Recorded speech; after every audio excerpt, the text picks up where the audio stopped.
आकाशवाणी लखनऊ से प्रस्तुत है प्रादेशिक समाचार।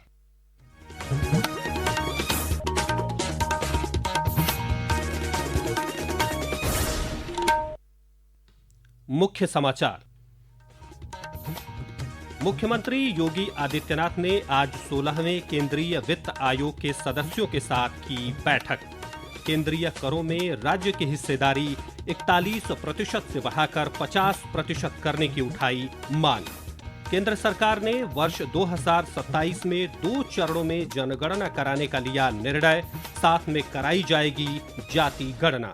अयोध्या में श्री राम जन्मभूमि मंदिर के प्रथम तल पर कल होगी राम दरबार की प्राण प्रतिष्ठा, मुख्यमंत्री आयोजन में होंगे शामिल। और राजधानी लखनऊ समेत कई जनपदों में बारिश ने लोगों को गर्मी से दिलाई राहत। मौसम विभाग के मुताबिक अगले 24 घंटों तक जारी रहेगा बूंदाबांदी का सिलसिला।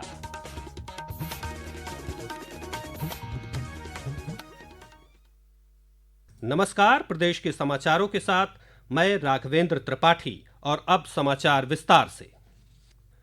मुख्यमंत्री योगी आदित्यनाथ ने आज 16वें केंद्रीय वित्त आयोग के सदस्यों के साथ बैठक की।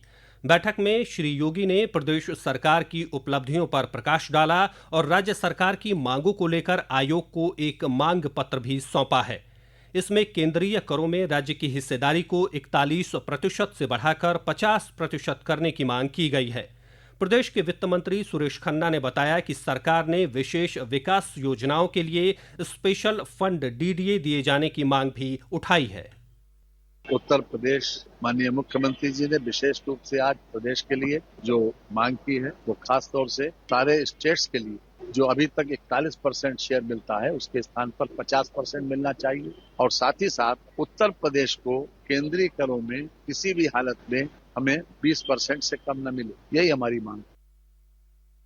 केंद्रीय वित्त आयोग के अध्यक्ष डॉक्टर अरविंद पनगढ़िया ने प्रदेश की प्रमुख मांगों के विषय में जानकारी देते हुए कहा कि राज्य ने इनकम डिस्टेंस क्राइटेरिया 45%, भौगोलिक क्षेत्रफल 15% से घटाकर 10%, जनसंख्या 15% से बढ़ाकर 22.5%, जनसांख्यिकीय प्रदर्शन 12.5% से घटाकर 7.5%, वन 10% से घटाकर 5% करने समेत अन्य मांगे आयोग के समक्ष रखी हैं। डॉक्टर अरविंद पनगढ़िया ने बताया कि बैठक के दौरान प्रदेश सरकार ने उत्तर प्रदेश के विकास और सुधार के लिए उठाए जा रहे कदमों का ब्यौरा पेश किया, जिसकी आयोग ने सराहना की। मैंने भी यूपी के विषय में पढ़ा है, बहुत सारे रिफॉर्म, अच्छे रिफॉर्म यूपी ने किए हैं, कुछ जो चल रहे हैं और जो किए जा सकते हैं। अभी जैसे यूपी ने एक निर्माण एक्ट करके पास किया है, अभी उसका असर अगले 4-5 साल में आएगा, पर मैं समझता हूँ कि वो एक ऐसा कदम है जो दूसरे राज्यों को भी उठाना चाहिए। केंद्र सरकार ने वर्ष 2027 में 2 चरणों में जनगणना कराने का निर्णय लिया है। इसके साथ ही जाति गणना भी की जाएगी। जनगणना के लिए संदर्भ तिथि 1 मार्च 2027 होगी। पिछली जनगणना वर्ष 2011 में 2 चरणों में की गई थी। पहले चरण में घरों की सूची बनाना और दूसरे चरण में जनसंख्या की गणना की गई थी। वर्ष 2021 की जनगणना भी इसी तरह 2 चरणों में कराने का प्रस्ताव है। वर्ष 2021 की जनगणना के पहले चरण की सभी तैयारियां पूरी कर ली गई हैं। देश भर में कोविड-19 महामारी के प्रकोप के कारण जनगणना का काम स्थगित कर दिया गया था। अयोध्या में श्री राम जन्मभूमि मंदिर के प्रथम तल पर राम दरबार की प्राण प्रतिष्ठा के दूसरे दिन आज धार्मिक अनुष्ठान हो रहे हैं। श्री राम जन्मभूमि मंदिर में राजा राम दरबार और अन्य मंदिरों की मूर्तियों की प्राण प्रतिष्ठा का मुख्य आयोजन कल होगा। पेश है एक रिपोर्ट।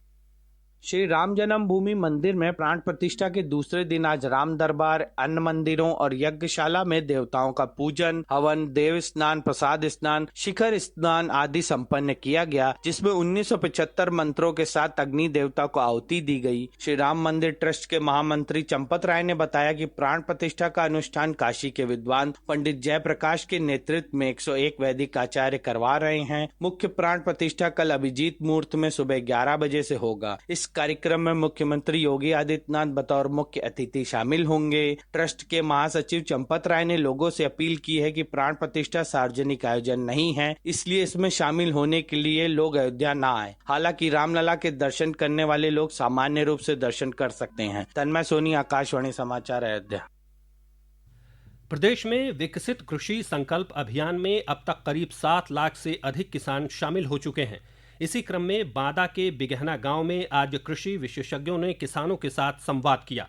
कार्यक्रम में मौजूद सहायक नोडल अधिकारी रामानंद साहू ने बताया कि इस अभियान के तहत एक दिन में 3 ग्राम पंचायतों में कार्यक्रम का आयोजन किया जा रहा है। कृषि संकल्पित विकास योजना के अंतर्गत ये योजना चलाई जा रही है, जिसमें आज केवीके से साइंटिस्ट और हमारे कुलपति महोदय भी इस ग्राम में उपस्थित हुए, जिसमें योजनाओं के बारे में बड़े विस्तार से हमारे किसान भाइयों को चर्चा की और बताया कि क्या क्या लाभ किस किस विभाग से आप लोग मिल सकता है और इस पे आप लीजिए। कार्यक्रम में मौजूद किसान भारत सिंह ने कहा कि उन्हें उम्मीद है कि इस अभियान के तहत मिल रही जानकारी से आने वाले दिनों में उनकी फसल बेहतर होगी और आमदनी में बढ़ोतरी होगी। कृषि के बारे में, पैदावार दोगुना करने के बारे में काफी जानकारियां दी। पशुपालन के बारे में, उद्योग विभाग के बारे में क्या करना है उसके बारे में बहुत सी जानकारियां दी, जिससे आगे चलकर हमें भविष्य में उनसे लाभ होने की उम्मीद है। यह समाचार आप आकाशवाणी लखनऊ से सुन रहे हैं। ताज़ा समाचार जानने के लिए आप हमारी वेबसाइट newsonair.gov.in पर लॉगिन कर सकते हैं। इसके साथ ही आप प्रादेशिक समाचारों का ये बुलेटिन हमारे YouTube channel news on AIR Lucknow पर भी सुन सकते हैं। संसद का मॉनसून सत्र 21 जुलाई से शुरू होगा। विपक्षी पार्टियों द्वारा ऑपरेशन सिंदूर पर संसद में चर्चा के लिए विशेष सत्र बुलाने की मांग को देखते हुए सरकार ने यह निर्णय लिया है। संसदीय कार्यमंत्री किरेन रिजिजू ने पत्रकारों से बातचीत में कहा कि संसद का मॉनसून सत्र 12 अगस्त को संपन्न होगा। आतंकवाद के खिलाफ भारत के दृढ़ रुख का संदेश लेकर दुनिया भर के देशों में गए 7 बहुदलीय प्रतिनिधिमंडलों में से 4 सफल यात्रा के बाद स्वदेश लौट आए हैं। शिवसेना सांसद श्रीकांत शिंदे के नेतृत्व में प्रतिनिधिमंडल संयुक्त अरब अमीरात, लाइबेरिया, कांगो गणराज्य और सियरा लियोन के दौरे के बाद आज सुबह भारत लौटा। जनता दल यूनाइटेड के सांसद संजय झा ने कहा कि सर्वदलीय प्रतिनिधिमंडल भेजने का संदेश यह था कि पूरा देश आतंकवाद के मुद्दे पर एकजुट है। ऑल पार्टी डेलीगेशन जाने से सरकार जो भेजी उसका एक बड़ा मैसेज सब जगह लोगों को ये जरूर आश्चर्य लगा कि पूरा देश इस इशू पर एक साथ टेररिज्म के खिलाफ और सारे पार्टी के लोग एक वॉइस में बात कर रहे हैं। ऑपरेशन सिंदूर की सफलता के उत्सव के बीच सशस्त्र बलों के सम्मान में आकाशवाणी समाचार विशेष श्रृंखला प्रस्तुत कर रहा है। आज हम परमवीर चक्र से सम्मानित नायक जदुनाथ सिंह को याद कर रहे हैं, जिन्होंने 1947-48 के भारत पाकिस्तान युद्ध के दौरान सर्वोच्च बलिदान दिया था। एक रिपोर्ट। 1916 में उत्तर प्रदेश में जन्मे पहली बटालियन राजपूत रेजिमेंट के नायक जदुनाथ सिंह जम्मू और कश्मीर में नौशेरा के नजदीक तैनधार में चौकी कमांडर थे। 1947-48 के भारत पाक युद्ध के दौरान 6 फरवरी 1948 की धुंध भरी सुबह में दुश्मन की सेना ने तैनधार पर बड़े पैमाने पर एक के बाद एक हमला करना शुरू किया। संख्या में कम होने के बावजूद नायक जदुनाथ सिंह ने दुश्मन के इस हमले का मुंहतोड़ जवाब दिया। तीसरे हमले के अंत तक चौकी पर मौजूद 27 जवानों में से 24 जवान शहीद या घायल हो चुके थे। गंभीर रूप से घायल होने के बावजूद एक स्टेन गन के साथ उन्होंने अकेले ही शत्रुओं का सामना किया, जिससे डरकर हमलावर भाग खड़े हुए। अदम्य साहस और अपनी व्यक्तिगत सुरक्षा की बिल्कुल परवाह न करते हुए वे वीर गति को प्राप्त हुए। इस उत्कृष्ट शौर्य और सर्वोच्च बलिदान के लिए नायक जदुनाथ सिंह को मरणोपरांत परमवीर चक्र से सम्मानित किया गया। सकलैन अख्तर, आकाशवाणी समाचार, दिल्ली।